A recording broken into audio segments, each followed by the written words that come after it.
All India যিটো NSS unit আছে তাৰ আণ্ডাৰত প্ৰত্যেকটো কলেজতে মানে আপোনাৰ 7 দিনৰ এটা কেম্প চলি আছে।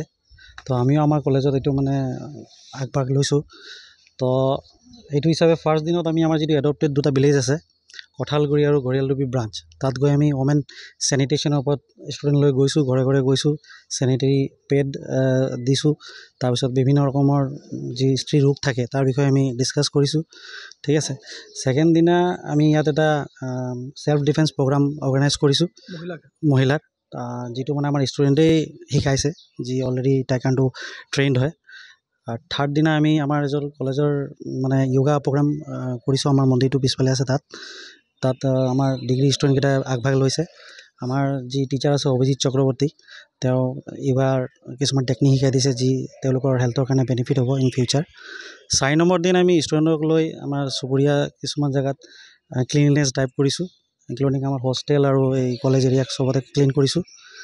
5 নম্বৰ দিনটোত আমি যিসকল মহিলা টিচাৰ আছে আমাৰ কলেজৰ, তেওঁলোকক লৈ আৰু ষ্টুডেণ্টসকলক লৈ এটা ওমেন এম্পাৱাৰমেণ্ট ওপৰত এটা ছেমিনাৰ পাতিছোঁ। তাত চবেই বিভিন্ন ৰকমৰ ওমেনৰ এম্পাৱাৰমেণ্টৰ বিষয়ে কৈছে, ষ্টুডেণ্টেও স্পীচ দিছে আৰু টিচাৰো স্পীচ দিছে।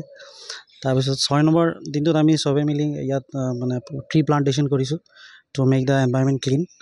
আৰু আজিৰ দিনটোত আমি চবেই মিলি পিনে এটা ছ'চিয়েল এৱেৰনেছ ৰেলী অৰ্গেনাইজ কৰিছোঁ। আমাৰ কলেজৰ পৰা এইফালে থানা হৈ পিনে আকৌ CCI হৈ ঘূৰি আহি বোকাজান চোকাজান চব এৰিয়া কভাৰ কৰি পিনে আকৌ ইফালে আহি আমি কলেজত সোমাইছোঁ।